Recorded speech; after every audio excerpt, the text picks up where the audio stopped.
auctioned as merchandise, transformed by respect, strengthened by love.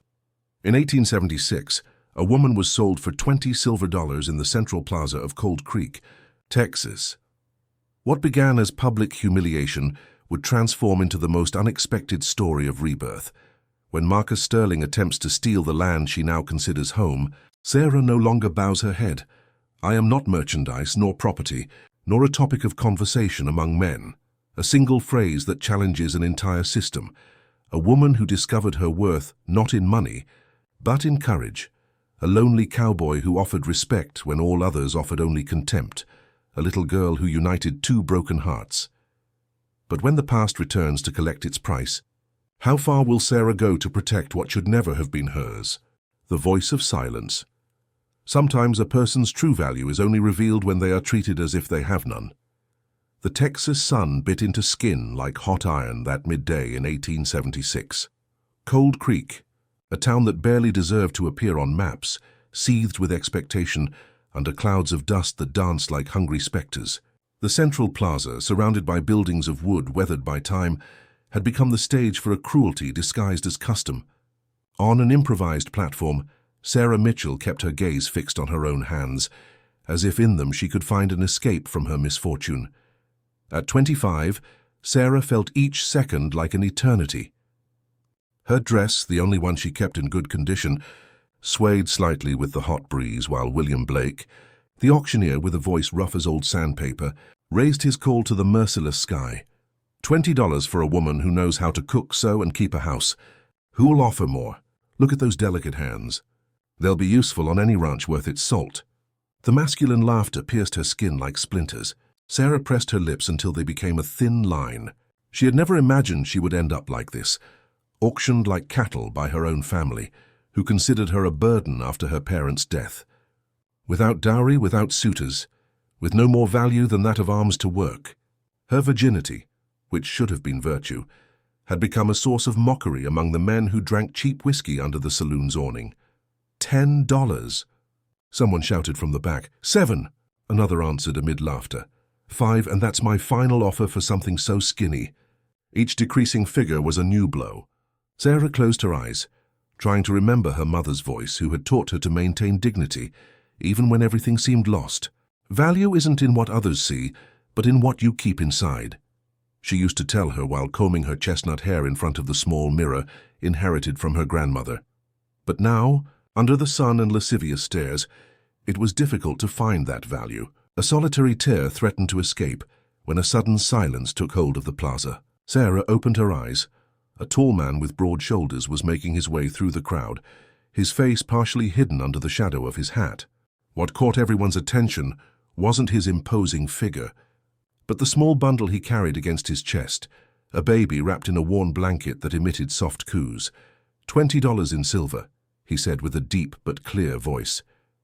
And I want it on record that I'm not buying a person, but paying a debt this town owes to decency.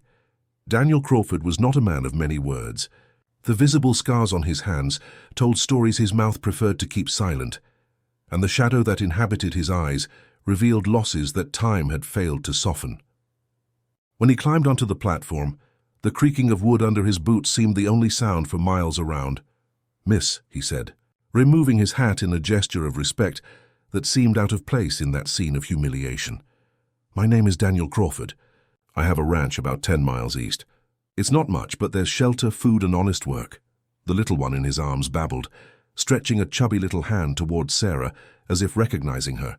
Daniel continued, his low voice intended only for her. That in the plaza's silence, every word was audible. "My daughter Emma is 6 months old and needs care I can't provide alone while working the land. I'm not looking for a servant or anything that should be bought. I offer a fair deal. If you come with me, you'll have protection and respect. If after some time you decide to leave, I'll give you what's necessary to start wherever you want." Sarah observed the man carefully. There was no lasciviousness in his gaze, only a tired determination and rough honesty that contrasted with the previous mockery. Then her eyes settled on little Emma, whose clear eyes sparkled with the innocence the rest of the world seemed to have lost. "You don't have to decide now," he added, noticing her confusion. "But I must return before nightfall. The road is long. William Blake, irritated by the interruption of his spectacle, struck the ground with his cane. $20 going once, $20 going twice. Any other offers? Silence was his answer. The men who minutes before had shouted derisory figures now observed the scene with a mixture of surprise and annoyance, as if they had been robbed of a promised entertainment. "Sold to Mr. Crawford," Blake pronounced, extending his hand to receive the silver coins Daniel extracted from a leather pouch. When Sarah finally descended from the platform, her legs trembled so much she feared falling. But something inside her had hardened. Between the mocking stares and that stranger's extended hand, she chose the only thing that offered her dignity. "I accept your offer, Mr. Crawford," she said with a quiet but firm voice. "I'll care for your daughter, as if she were my own." And as they walked toward the cart waiting at the edge of the plaza, Sarah felt she was leaving behind not just a town, but a life that had never truly been hers. The road to the Crawford Ranch wound between yellowish hills and solitary cacti that rose like sentinels in a merciless landscape. The cart advanced slowly, rocked by potholes and stones, creating a hypnotic rhythm that accompanied the silence between its occupants. Sarah held Emma in her lap, marveled by the trust with which the little one had fallen asleep against her chest.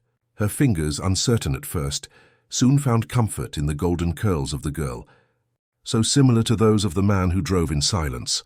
The horizon was beginning to tinge with orange when Daniel finally spoke. "It's not much I can offer, Miss Mitchell. My wife, Elizabeth, she died in childbirth. Since then, I've tried to maintain the ranch and raise Emma, but each day is a battle against time and my own hands." Sarah observed his profile silhouetted against the sunset. The hard lines of his face spoke of sleepless nights, of responsibilities too heavy for a single pair of shoulders. "I'm sorry," she responded, and those two words seemed insufficient to encompass all she wanted to express. "I'm not looking for pity," he clarified, without harshness but with firmness. "I just want you to understand what you're getting into. Life on the ranch is hard. Winter punishes, summer burns, and coyotes lurk when the sun goes down." "I'm not afraid of hard work or seasons," Sarah replied, surprising herself with the certainty in her voice. "And I prefer the howling of coyotes to the laughter of those who saw me as merchandise." Something resembling a smile, so brief it could have been imagined, crossed Daniel's lips.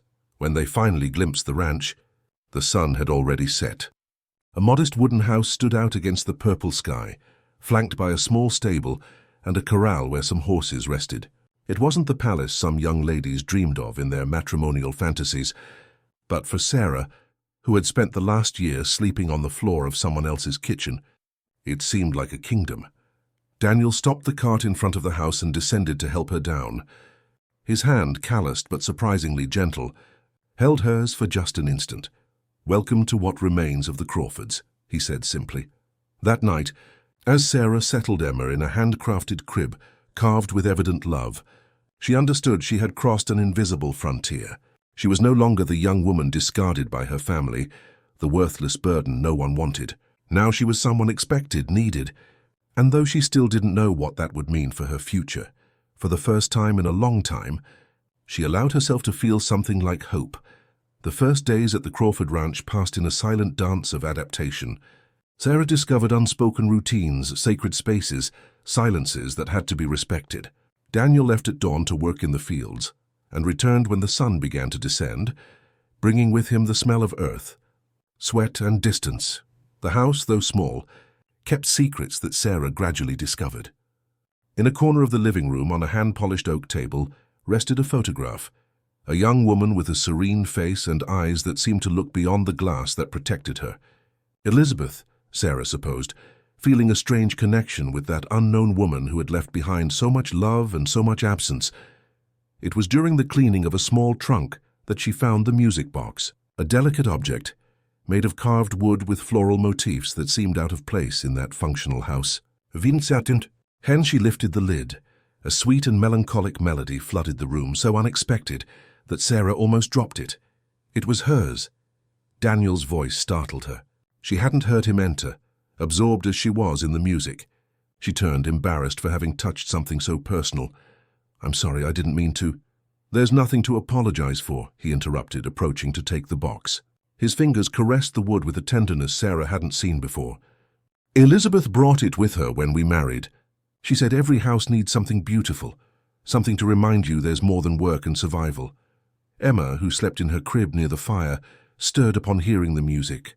Daniel approached her and placed the box next to the little one.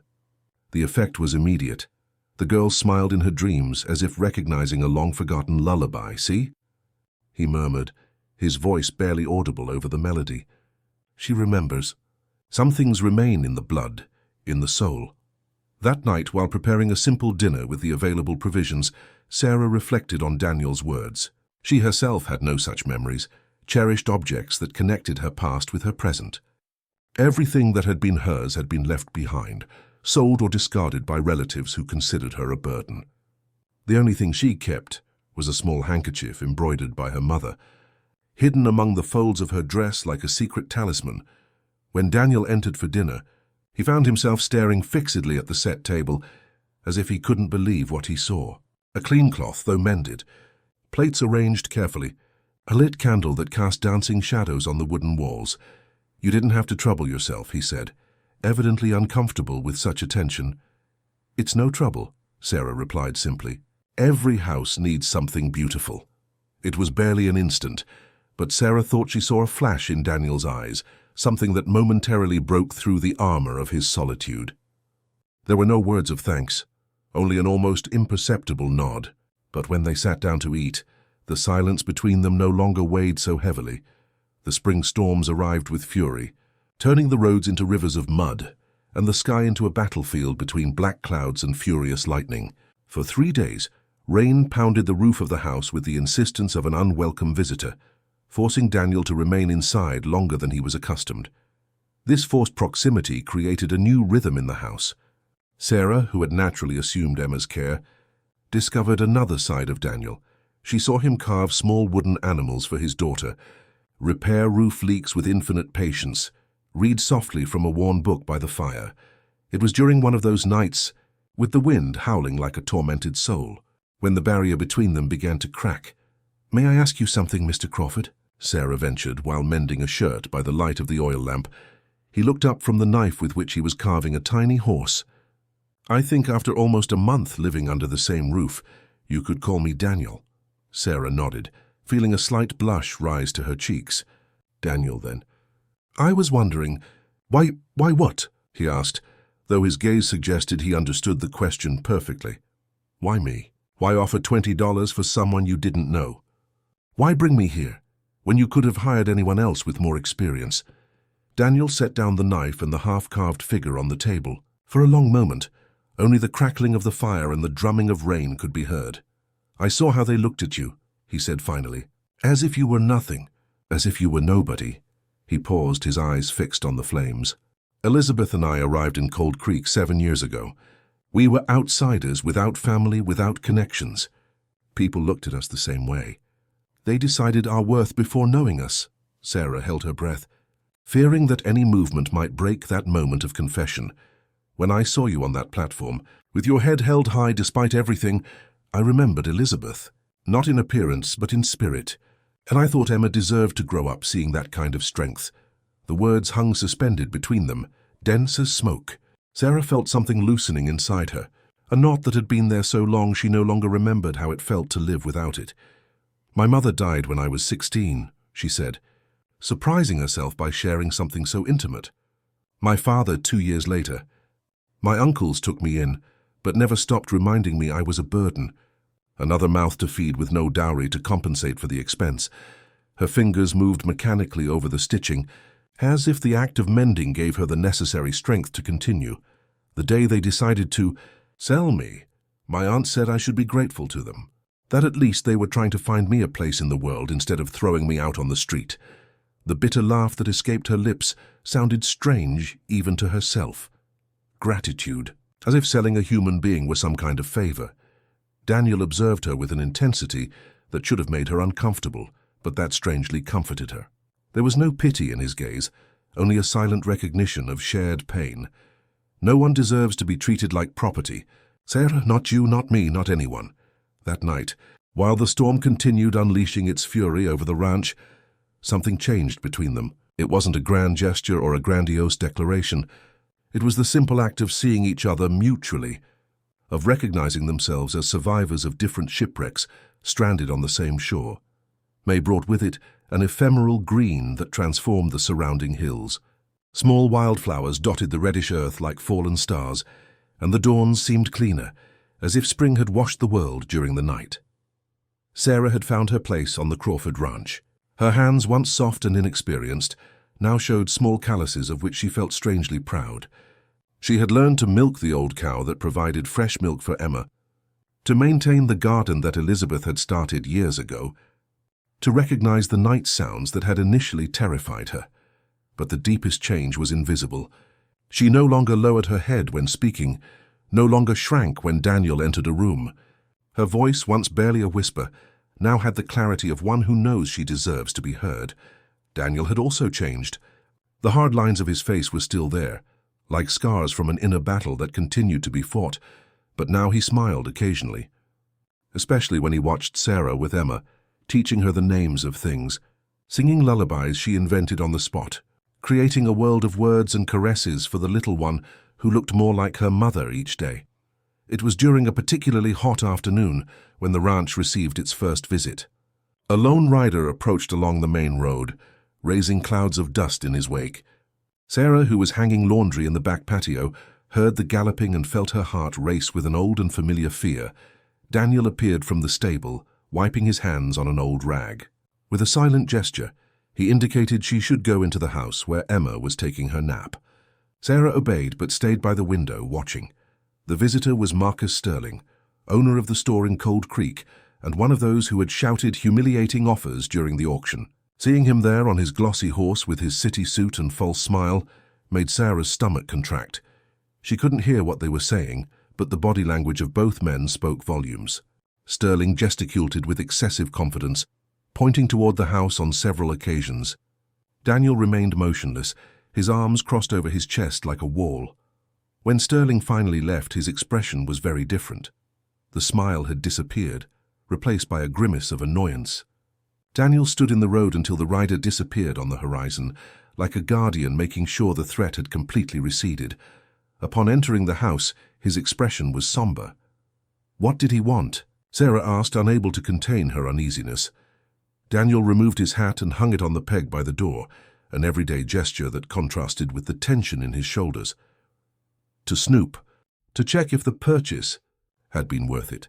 His voice distilled, barely contained, contempt. I've made it clear that he's not welcome, and that what happens on this ranch is nobody's business in Cold Creek. Sarah felt a wave of gratitude so intense it almost took her breath away. Impulsively, she briefly touched Daniel's arm. Thank you.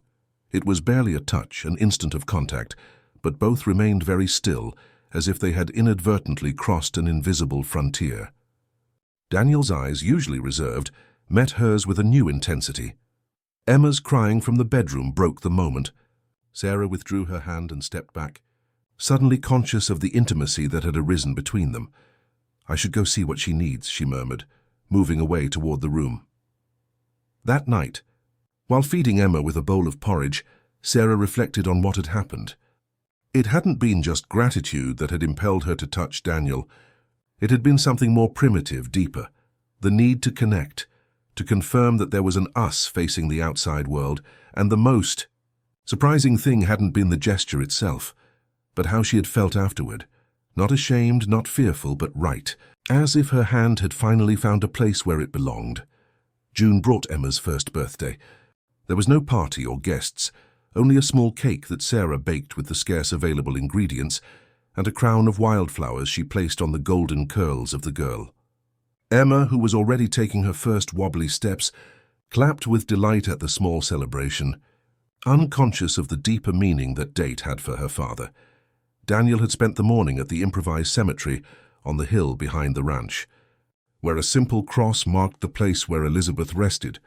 Sarah had observed him from afar, respecting his space, understanding that some conversations can only be held with the absent. When he returned, his face reflected the internal struggle of one who celebrates a life while mourning another. Sarah said nothing, but prepared his coffee stronger and left it on the table beside him, a silent gesture that said more than any words of comfort. It was that night after putting Emma to sleep, when Daniel surprised her with a small package wrapped in newspaper.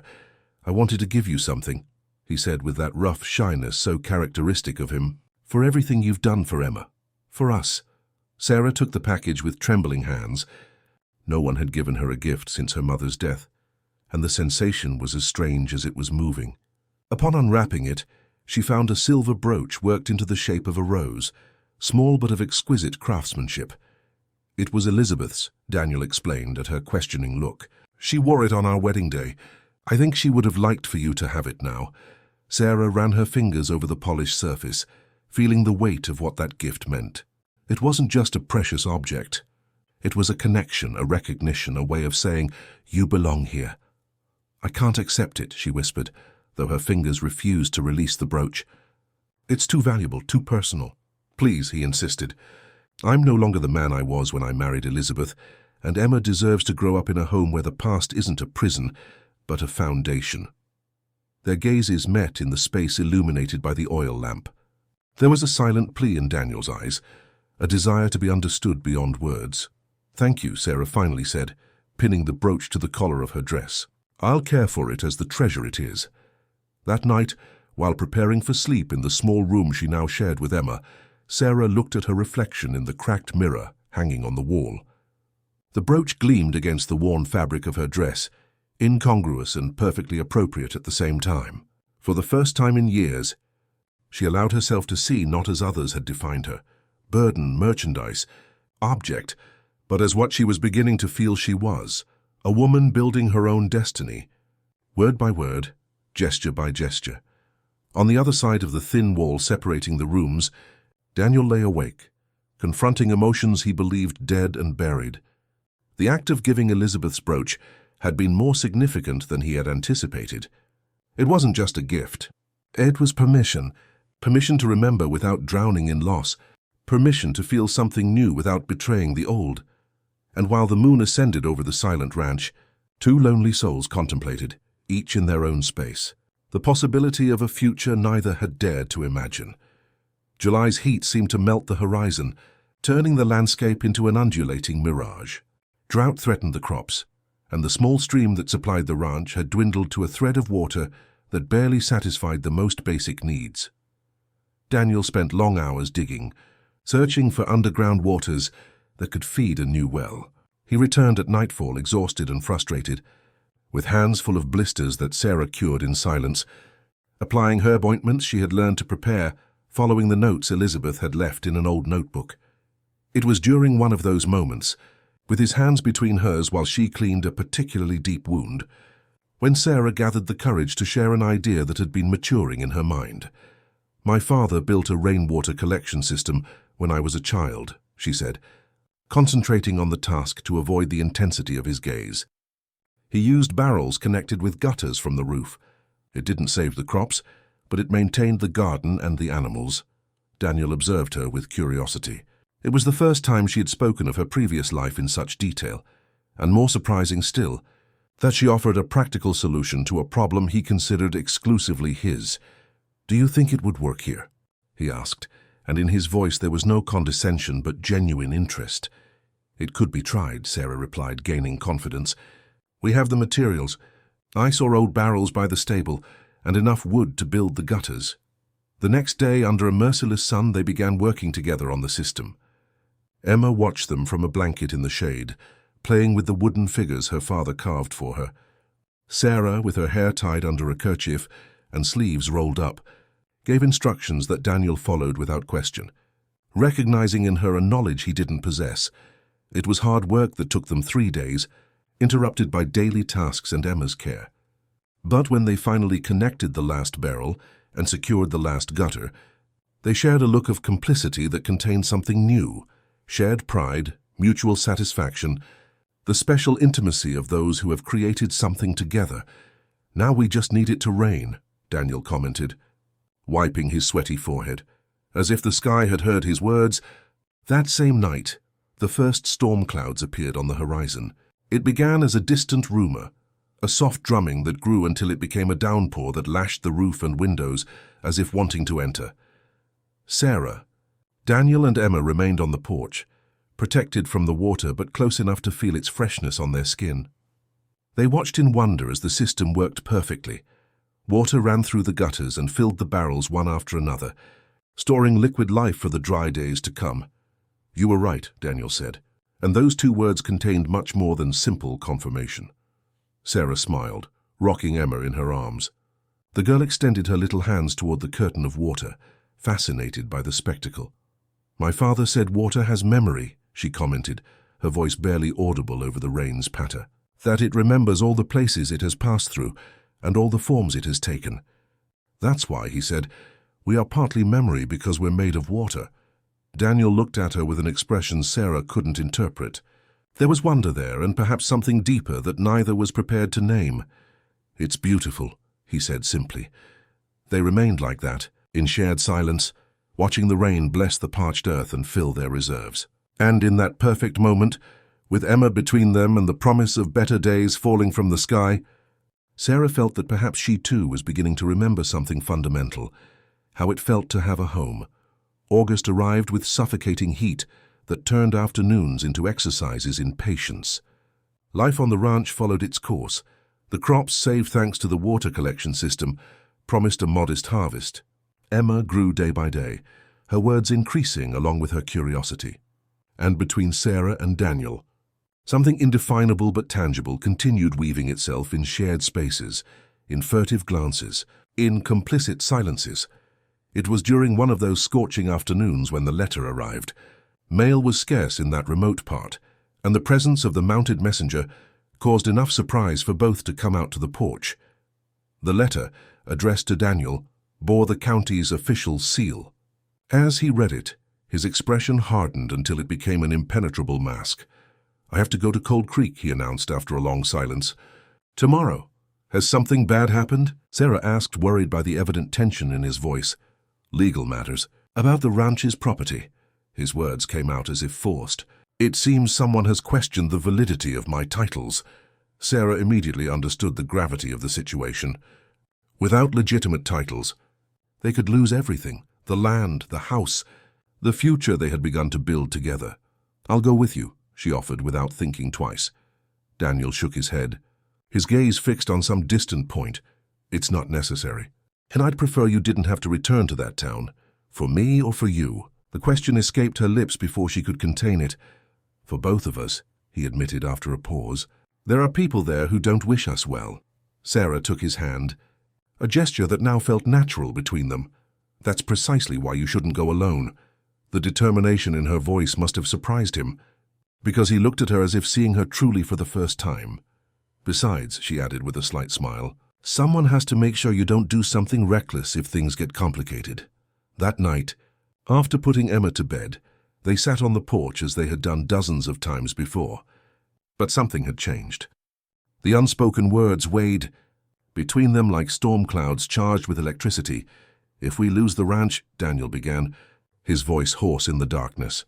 "We won't lose it," Sarah interrupted with a certainty she didn't know she possessed. "But if it happened, I want you to know I would never leave you helpless. You or Emma, we'd find another place, start again." Sarah felt her heart skip a beat. We'd start. Daniel was speaking of a shared future, of an us that transcended current circumstances. "I know," she replied simply. Silence settled between them again, but now it was full of meanings, of possibilities. "There's something I must tell you," Daniel finally said, turning toward her in the twilight. "Something I've wanted to say for a long time." Sarah held her breath, feeling they were on the edge of an invisible precipice. "When I brought you here, I thought it would be something temporary. That you'd care for Emma while I maintained the ranch, and perhaps with time you'd find your own path." He paused, as if searching for the exact words.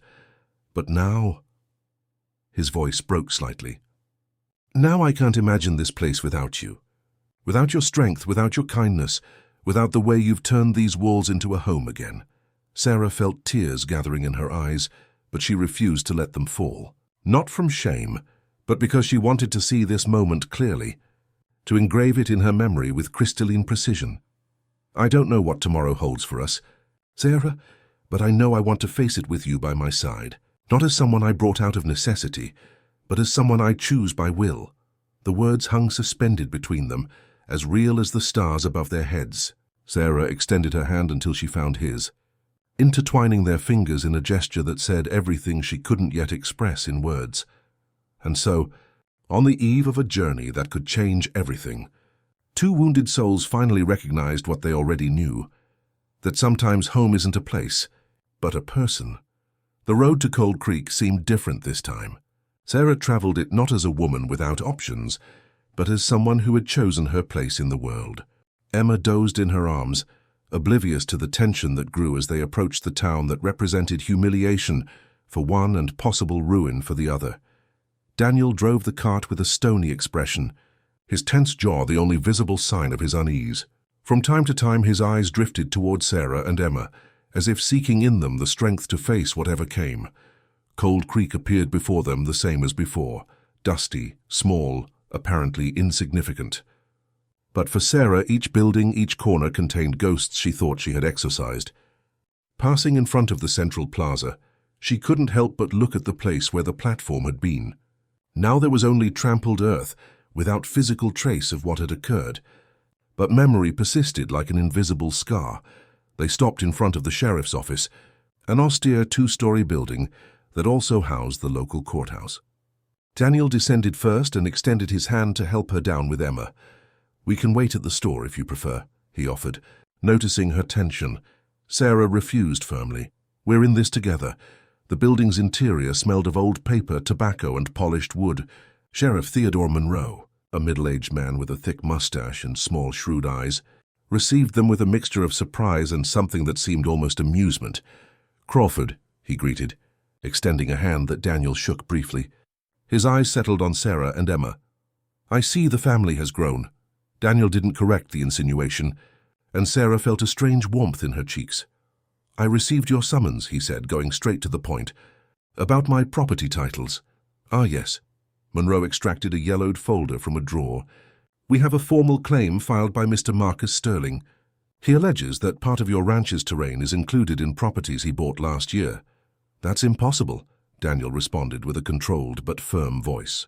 "I have the original document signed when I bought the land 7 years ago, and Sterling has more recent documents showing a different delimitation," Monroe replied, opening the folder to show some plans. "As you can see, according to these records, the eastern border of your property should be a kilometer further west than what you consider." "Right where the main water source is," Daniel murmured, suddenly understanding the real motive behind the claim. "Convenient, isn't it?" Monroe commented without being fazed. "Judge Preston will see the case in 2 weeks. Meanwhile, I advise you to find your original documents and any evidence supporting your claim." When they left the office, the sun was punishing the main street with renewed fury. Sarah could feel the stares of passers-by, the barely disguised murmurs. To her surprise, Daniel took her free hand, the one not holding Emma, in a public gesture of unity that made the curious looks intensify. "Sterling was at the ranch a few weeks ago," Sarah commented, as they walked toward the general store to buy provisions. "It must have been then when he decided to do this." "It's no coincidence," Daniel confirmed bitterly. "The drought has affected everyone. If he manages to take away my access to water, my land will be worth half and I'll have to sell. That's what he's looking for." In the store, silence fell like a slab when they entered. Mrs. Wilson, the establishment's owner and known town gossip, looked at them with poorly disguised curiosity. "Good morning," Sarah greeted with a dignity that surprised even Daniel. "We need flour, coffee, sugar, and fabric for girls' clothing, please." While Mrs. Wilson gathered the requested products, Sarah felt stares fixed on her back. But she no longer cared. The shame had been left behind, replaced by a quiet determination born from knowing herself valued, respected, chosen. It was upon leaving the store when the encounter they had both feared occurred. Marcus Sterling, accompanied by 2 rough-looking men, blocked their path. "Crawford," he greeted with false cordiality.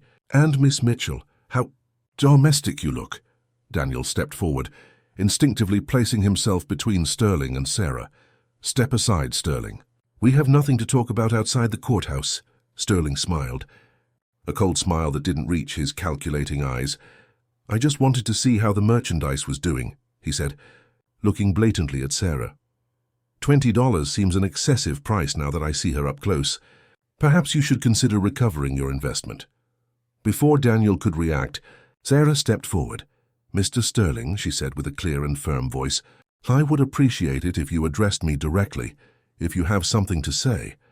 I am not merchandise nor property, nor a topic of conversation among men."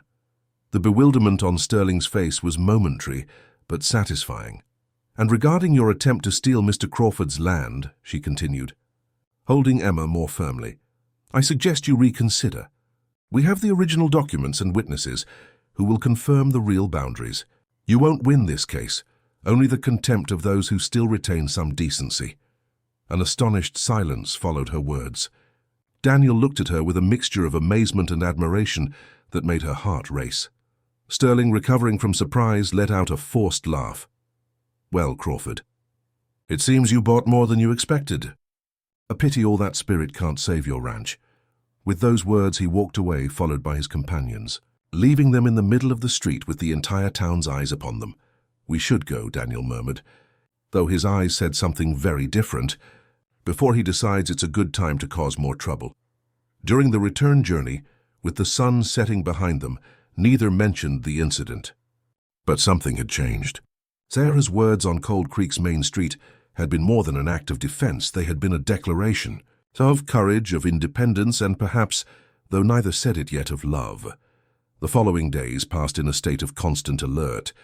Daniel obsessively reviewed his property's boundaries, searched through old trunks for the original purchase documents, and spent long hours in the stable writing letters to old acquaintances who could testify about the ranch's true boundaries.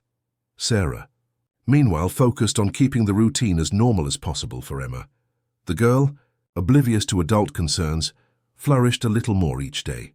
Her first clear words, "Papa," "Sa," her version of Sarah, were small miracles that illuminated even the darkest moments.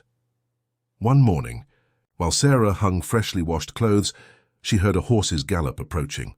Her heart jumped, fearing bad news from Cold Creek, but the rider turned out to be an unfamiliar face, an older man with gray hair and a face weathered by sun and years.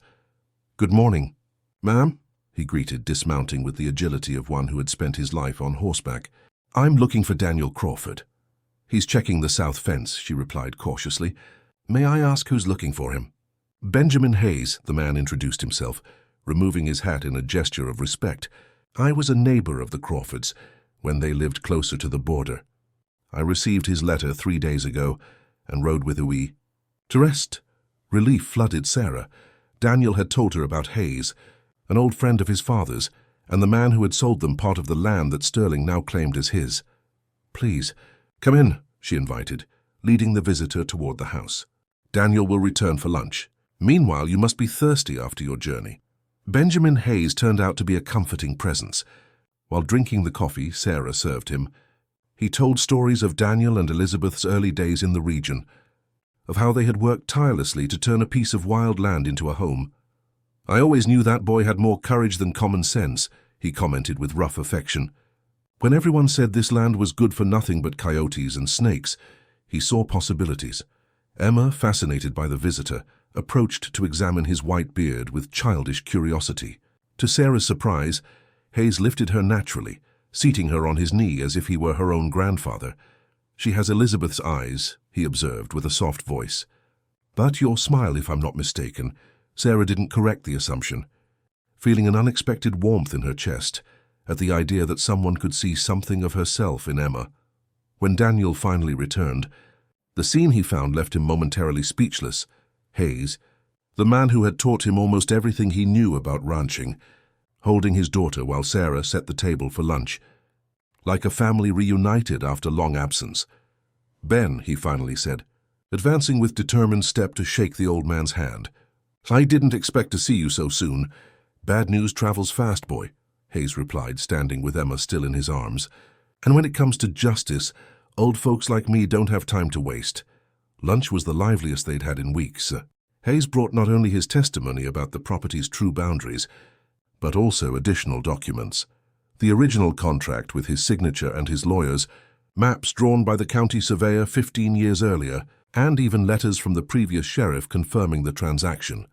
"Sterling may have the judge in his pocket," he commented while spreading the papers on the table.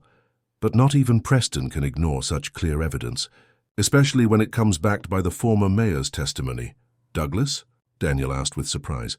Have you spoken with him? We met on the road here. Hayes nodded. He'll be in Cold Creek the day after tomorrow for the hearing. He never liked Sterling, and less since he tried to cheat his sister-in-law with a sick cattle business. For the first time in days, Sarah saw Daniel truly relaxed. The tension in his shoulders seemed to have diminished, and he even allowed himself a smile when Emma tried to repeat the name Benny with her baby talk. That night, after Hayes settled in the small guest room and Emma fell asleep, Sarah and Daniel found themselves alone on the porch. The stars shone with crystalline clarity, and an almost full moon bathed the landscape with silver light. Do you think we'll win? She asked, breaking a silence that wasn't uncomfortable but expectant. With Ben and Douglas's help, it's likely, he replied, his voice lighter than it had been in days. But even if we lost part of the land, we could adapt. Sarah nodded, understanding that the real victory was already assured. They had faced the threat together as an unbreakable unit. There's something I want to ask you, Daniel said after a moment, turning to look at her directly. The intensity in his eyes made Sarah hold her breath. Something important. I'm listening, she replied, feeling they were on the edge of a decisive moment. When all this is over, when the ranch is safe. He paused, as if gathering courage. I wondered if you would consider making official what we already feel. Sarah's heart gave such a strong leap, she feared he could hear it. Official? She repeated, wanting to be sure of what he was suggesting. Marriage, Daniel clarified, his voice becoming firmer as the words found their way. Not for convenience, nor for Emma, but because I can't imagine my life without you. Sarah, because every morning I wake up knowing you're under this roof is a gift I don't deserve, but will always treasure. Tears clouded Sarah's vision, but they weren't tears of sadness. They were the culmination of a path that had begun in humiliation, and now bloomed in dignity and freely chosen love. Yes, she replied simply, her voice barely a whisper, but loaded with certainty. Yes, Daniel. When he took her face in his hands and kissed her for the first time, under the silent testimony of the stars, Sarah felt she was completing a circle. The young woman who had been for sale in a dusty plaza no longer existed. In her place was a woman who had reclaimed her worth and found a love that didn't possess her but honored her. The day of the hearing dawned clear but cool, with a north wind that seemed to announce the change of season. Sarah woke before dawn, with a mixture of anxiety and determination swirling in her chest. While preparing breakfast, she listened to Daniel moving in the adjoining room, probably reviewing once more the documents that could save their home. Benjamin Hayes was already seated at the table when Daniel appeared, dressed in his only good shirt and hair carefully combed back. There was something different about him this morning, an air of quiet resolution that contrasted with the tension of previous days. Are you ready? He asked, his eyes meeting Sarah's in a silent conversation that went far beyond the superficial question. Always, she replied, and the word contained promises that transcended the present day. They left Emma in the care of a neighboring rancher's wife, a kind woman who had offered her help upon learning of their situation. The little one, already accustomed to Martha Cooper's occasional presence, barely protested when they said goodbye. The journey to Cold Creek was mostly silent. Hayes occasionally hummed old cowboy songs, but Daniel and Sarah seemed absorbed in their own thoughts. Their hands, however, remained joined over the cart's seat, communicating without words what both felt. Whatever happens, we'll face it together. Judge Preston's office was packed when they arrived. It seemed all of Cold Creek had decided to witness the confrontation. Marcus Sterling was already there, surrounded by his allies and displaying the artificial confidence of one who believes victory is assured. Former Mayor Douglas, a corpulent man with silver hair and penetrating eyes, approached to greet them as soon as they entered.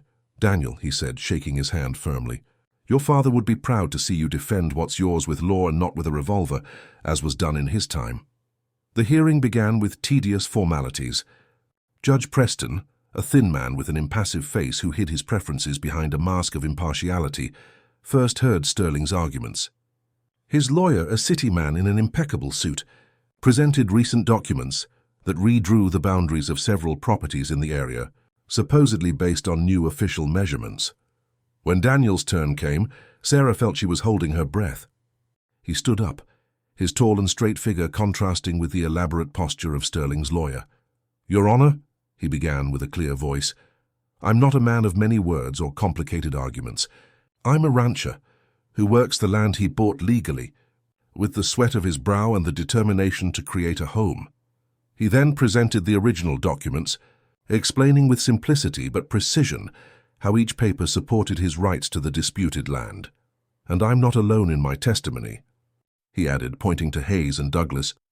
"These men, respected in the community long before Mr. Sterling set foot in Cold Creek, can confirm the validity of my claims." What followed was a tense exchange. Sterling's lawyer tried to discredit the old documents, alleging that the new measurements were more precise and should prevail. But when the judge examined the signatures and dates, it became evident that something didn't add up in the recent papers. These documents show modifications made without the presence or consent of all affected parties, Preston observed, his tone neutral but his words demolishing for Sterling's case. "Furthermore, I find no record that these new measurements were authorized by the county office." Sterling's face darkened, but his lawyer tried to save the situation. "Your Honor, my client acquired these lands in good faith, based on information provided by sources he considered reliable." "Ignorance doesn't justify appropriation," former Mayor Douglas intervened. "And even less when there's evidence of intentional manipulation of public documents, which, if I may remind you, constitutes a crime in this territory." A murmur ran through the room. Sterling, visibly nervous now, leaned to whisper urgently to his lawyer. After reviewing all testimonies and documents, Judge Preston briefly retired to deliberate. Those minutes seemed eternal. Sarah, sitting next to Daniel, felt each heartbeat like a small thunder in her chest. When Preston returned, the silence in the room was absolute. After examining the evidence presented by both parties, this court determines that the original boundaries established in the sale between Benjamin Hayes and Daniel Crawford are valid and legally binding. Therefore, Mr. Sterling's claim is dismissed. The relief was so intense that Sarah felt her legs might give way. Daniel beside her exhaled, as if he had been holding his breath during the entire hearing. Furthermore, the judge continued, adjusting his glasses. "Given that there are indications of possible forgery in the documents presented by Mr. Sterling, I recommend the sheriff initiate an investigation in this regard."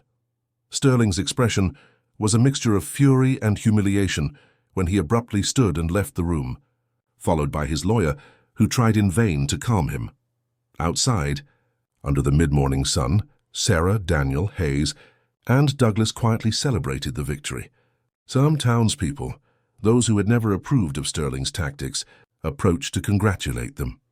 "I always knew you were a good man, Crawford," commented Mrs. Wilson, the store owner who days before had barely deigned to look at them. "And you, dear," she added, addressing Sarah, "have shown more dignity than many who were born with privileges." As they prepared to return to the ranch, Sarah noticed something different in the townspeople's looks. There was no longer mockery or contempt, but a reluctant respect, as if the couple had passed some invisible test that only the town could impose. On the way back, Hayes and Douglas shared anecdotes from other times of how justice on the frontier used to be resolved in less civilized ways.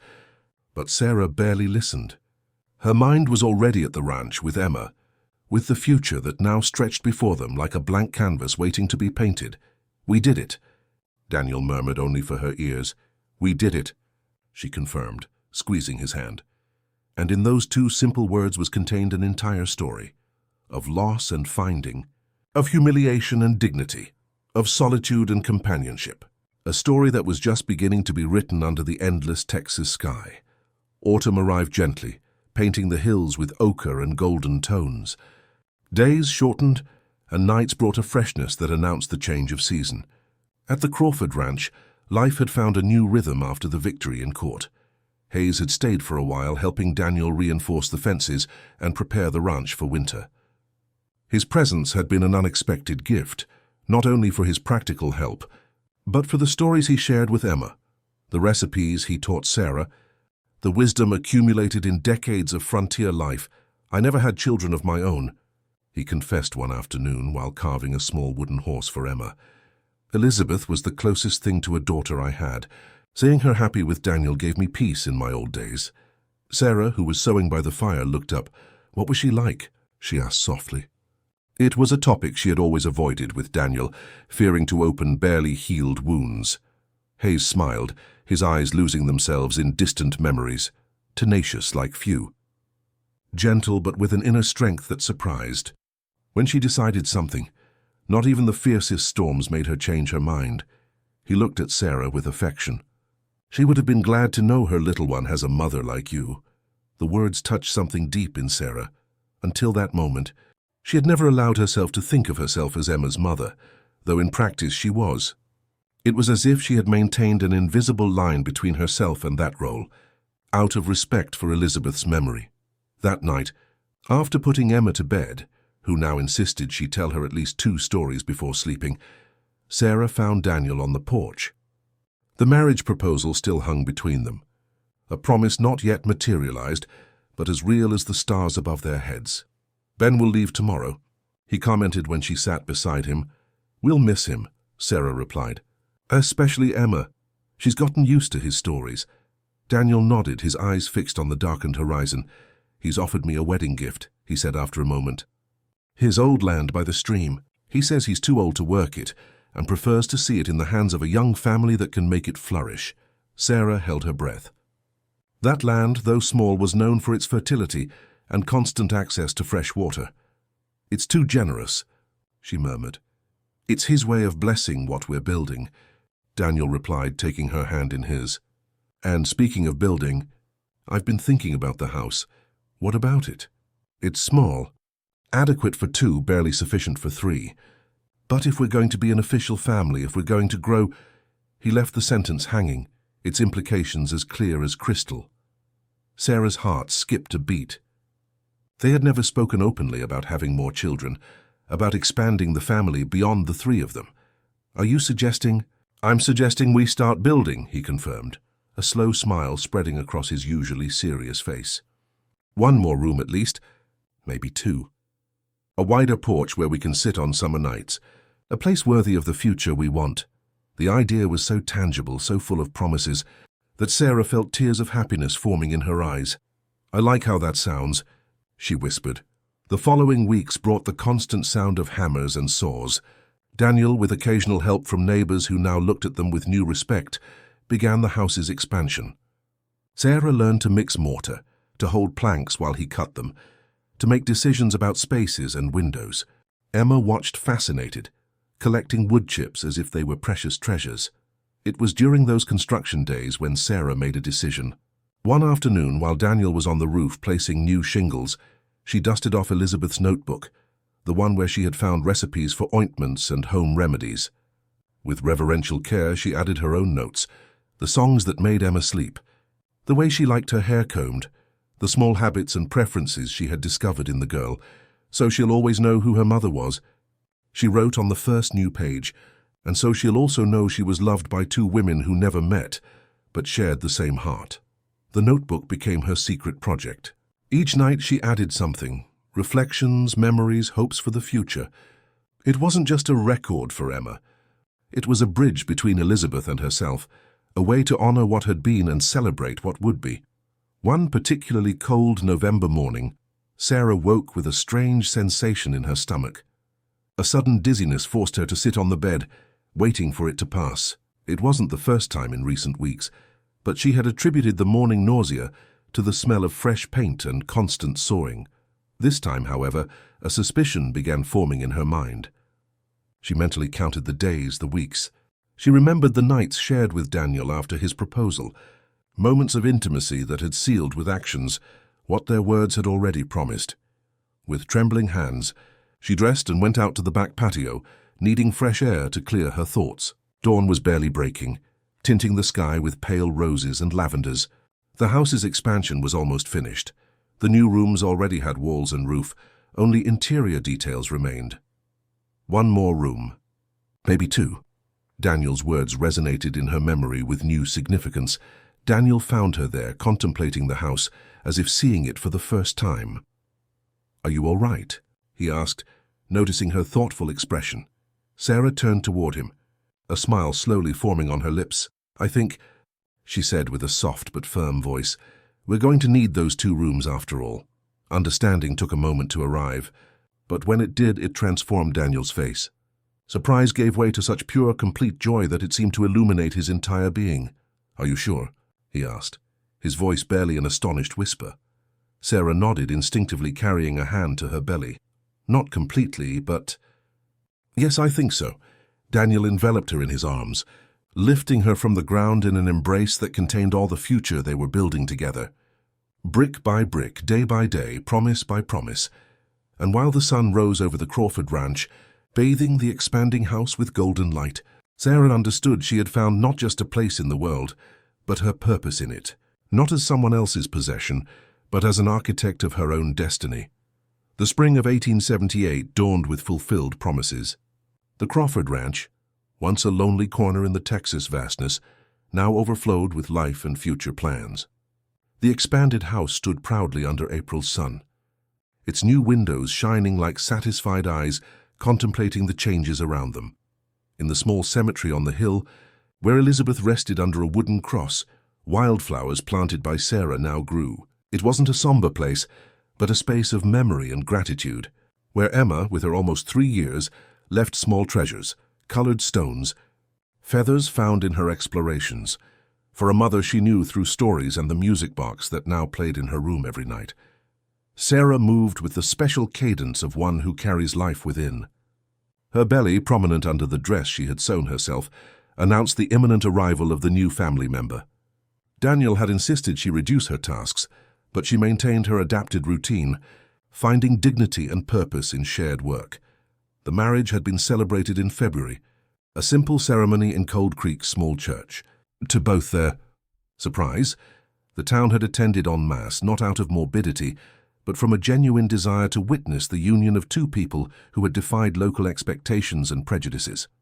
Mrs. Wilson had prepared a cake, the Coopers had brought flowers from their greenhouse, and even Judge Preston had attended, as if wanting to reaffirm with his presence the legitimacy of what had once begun so unconventionally. That April afternoon, while Sarah sewed small garments for the coming baby, she heard the familiar sound of the cart returning. Daniel had gone to Cold Creek for provisions and to send a letter to Benjamin Hayes informing him of the imminent birth. Emma, who played at her feet with wooden blocks her father had carved for her, jumped up upon hearing the noise. "Papa!" she exclaimed, running toward the door with the impatience of one who had waited an eternity, though it had only been a few hours. Sarah followed at a more measured pace, one hand supporting her back to balance the pregnancy's weight. On the porch, she watched Daniel lift Emma into the air, spinning her while their laughter mixed in the warm afternoon air. "I have something for the 2 women of my life," he announced, setting the girl down and searching for something in the cart.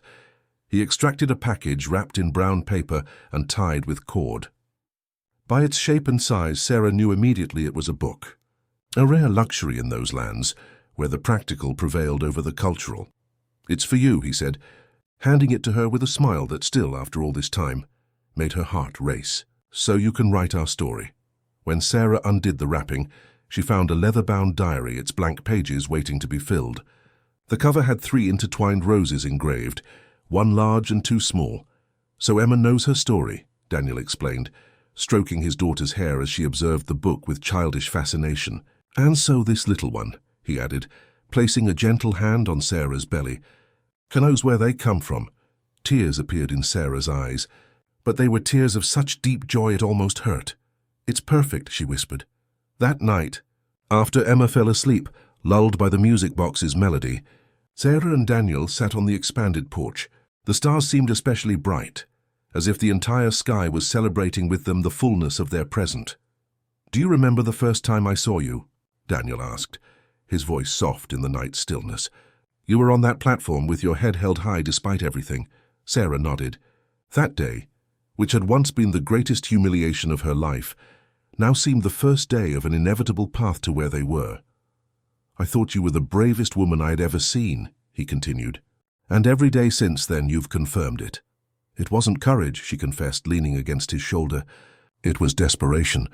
I had nothing to lose, and now—" Sarah smiled, bringing his hand to her belly where the baby moved as if wanting to participate in the conversation. Now I have everything to gain, everything to protect, everything to love.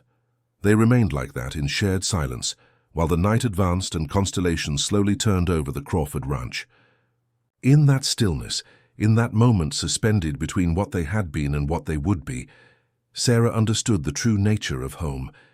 It wasn't a place, not even people, but a state of the soul, a belonging that no one could auction, sell, or take away. When they finally entered, Sarah stopped for a moment at the threshold. She looked back, toward the starred immensity, and then forward toward the warm house where her family slept and grew. In that instant of perfect balance between two worlds, she felt she was completing a circle. She was no longer Sarah Mitchell, the worthless young woman her family had put up for sale in a dusty plaza. Now she was Sarah Crawford, a woman who had found her own incalculable worth and who had built, with her own hands and heart, a place where dignity and love weren't commodities but the very foundation of each dawn. The future stretched before her like a blank canvas, waiting to be painted with colors of her own choosing. And as she closed the door behind her, she knew with certainty that each brushstroke would be more vibrant than the last, because now she painted from freedom and not from fear. Outside, the wind whispered among the trees that Daniel and she had planted the previous autumn, trees they wouldn't see fully grown, but that would give shade to their children and their children's children. Such was life on the frontier, an act of faith, a commitment to a tomorrow one might not see but helped build with each decision, with each seed planted, with each story told. And in the room that once belonged only to Daniel and that they now shared, Sarah opened the new diary. On the first page, with clear and determined handwriting, she wrote, "Once upon a time there was a woman who was sold for $20, but discovered her value was immeasurable. This is our story." She closed the book, extinguished the lamp, and lay down next to Daniel, who embraced her even in sleep, as if even his subconscious knew that there, and only there, was his place in the world. Tomorrow she would write more. Tomorrow she would plant more. Tomorrow she would love more. Because now each morning was a promise, not a sentence. And in that certainty, Sarah Crawford found finally the most perfect of rests,